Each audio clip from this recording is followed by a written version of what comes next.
बिस्मिल्लाहिर्रहमानिर्रहीम। अस्सलाम वालेकुम। हमारा जो आज का लेक्चर है वो है chemistry chapter number 4 long question 15 to 18। ये सारे ही लॉन्ग क्वेश्चंस ऐसे हैं जो फर्स्ट 3 लॉन्ग क्वेश्चंस हैं, ये शॉर्ट और लॉन्ग दोनों तरह से पेपर में आ सकते हैं। शॉर्ट क्वेश्चंस में हम इनके कंसेप्ट्स पहले से बड़े अच्छे तरीके से डिस्कस कर चुके हैं।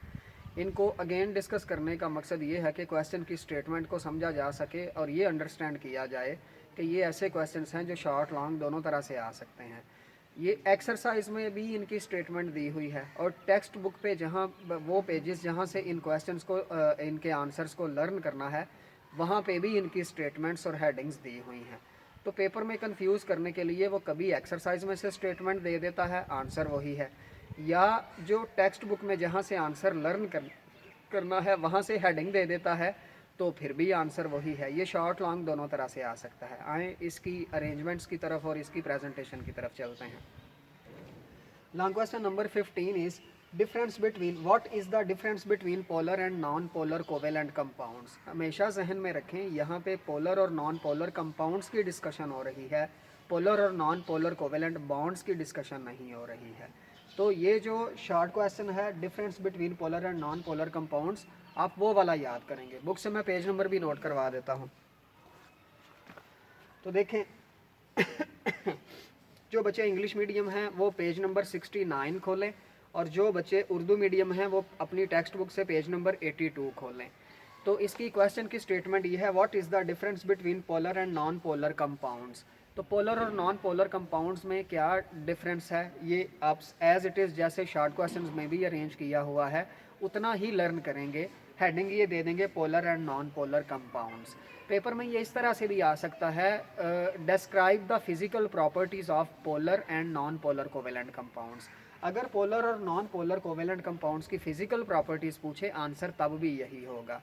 इसकी स्टेटमेंट चेंज हो जाएगी लेकिन आंसर वही होगा। तो आपने क्वेश्चन की स्टेटमेंट को भी अंडरस्टैंड करना है। ये एक्सरसाइज जहाँ पे चैप्टर ख़त्म हो रहा है उसकी जो एक्सरसाइज है लॉन्ग क्वेश्चन वाला पोर्शन, वहाँ से भी आप क्वेश्चंस की जो स्टेटमेंट्स हैं उनको रीड करेंगे। Next one is explain coordinate covalent compounds. यहाँ पे भी कोऑर्डिनेट कोवेलेंट बॉन्ड की डिस्कशन नहीं हो रही, कोऑर्डिनेट कोवेलेंट कंपाउंड के बारे में पूछ रहा है। ये भी हम पहले लर्न कर चुके हैं। जो बच्चे इंग्लिश मीडियम हैं वो अपनी बुक से पेज नंबर 70 खोलें और जो बच्चे उर्दू मीडियम हैं वो अपनी टेक्स्ट बुक से पेज नंबर 82 खोलें। तो देखें हेडिंग है कोऑर्डिनेट कोवेलेंट कंपाउंड्स। ये पहले हम शॉर्ट क्वेश्चन में इसके बारे में भी डिस्कस कर चुके हैं, इसके वो रीडिंग भी, ये कितना लर्न करना है ये भी। इसमें आप किसी तरह की कटिंग नहीं करेंगे, सारा लर्न करेंगे। तो पेपर में ये इस तरह से भी पूछ सकता है, what is the physical properties of coordinate covalent compounds. Coordinate covalent compounds की तबाई खसूसियात पूछे या कोऑर्डिनेट कोवेलेंट कंपाउंड्स के बारे में पूछे तो आंसर यही होगा। कोऑर्डिनेट कोवेलेंट कंपाउंड्स पे नोट आए तो तब भी यही होगा। Next one is physical properties of metals. What are the important properties of metal या what are the physical properties of metals. Metals की नुमायाँ खसूसियात बयान करें या मेटल्स की तबई खसूसियात बयान करें। ये भी हम पहले डिस्कस कर चुके हैं। ये पेपर में शॉर्ट लॉन्ग दोनों तरह से आ सकता है। इसकी प्रॉपर्टीज़ के अंदर मेलेबिलिटी और डक्टाइलिटी की डेफिनेशन और उन दोनों में डिफरेंस वो भी आ सकता है, वो शॉर्ट क्वेश्चन के तौर पे आएगा। लेकिन आज की जो डिस्कशन है वो लॉन्ग क्वेश्चंस के बारे में है। तो ये पेपर में किस तरह से आएगा, what are the physical properties of metals या आएगा what are the important properties of metals. तो हमेशा जहन में रखें कि ये फिज़िकल प्रॉपर्टीज़ आ जाए या जनरल प्रॉपर्टीज़ आ जाए या इम्पॉर्टेंट प्रॉपर्टीज़ आ जाए तो वो फिज़िकल प्रॉपर्टीज़ ही लिखनी है। आप केमिकल प्रॉपर्टीज़ सिर्फ तब लिखेंगे जब केमिकल का वर्ड आएगा, तो केमिकल प्रॉपर्टीज़ ऑफ मेटल्स आएगा तो तब आप केमिकल प्रॉपर्टीज़ लिखेंगे। और जो बच्चे उर्दू मीडियम हैं वो केमिकल प्रॉपर्टीज़ भी मेटल्स की आएगा तो वो एक अलहदा क्वेश्चन है, या कीमियाई खसूसियात आएगा मेटल्स की तो वो फिर वो आप कीमियाई लिखेंगे या केमिकल लिखेंगे तो वो वाला क्वेश्चन है।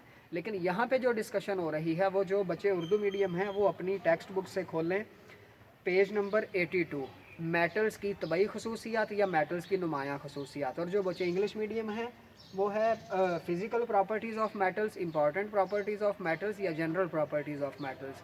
इस तरह से आप जस्ट मेटल्स की हेडिंग दें और ये हम पहले भी इसकी डिटेल्ड डिस्कशन कर चुके हैं। ये आप इसकी प्रॉपर्टीज़ लिखेंगे, 5 प्रॉपर्टीज़ हैं। Last one is right a detailed note on synthetic adhesives. तो यहाँ पे भी एडहेसिव्स, जितने भी एडहेसिव्स का जिक्र है ये सारे के सारे सिंथेटिक हैं, लेकिन उसने वर्ड्स की सेपरेशन की हुई है, स्टेटमेंट्स की जो बुक सेटर है उसने सेपरेशन की हुई है। तो आप भी जो सेपरेटली इसकी डिफाइंड लाइंस हैं आप वही लिखेंगे। आप फर्स्ट हेडिंग देंगे सिंथेटिक एडहेसिव। जब शॉर्ट क्वेश्चन था तो उसमें ये हम पहले से अरेंज कर चुके हैं। तो फर्स्ट हेडिंग होगी, ब्लू मार्कर से हेडिंग दें सिंथेटिक एडहेसिव्स और उसको डिफ़ाइन कर दें।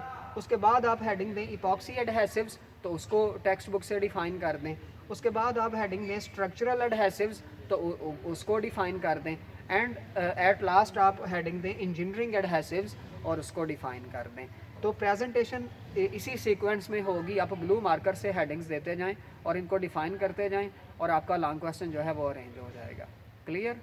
अस्सलाम वालेकुम।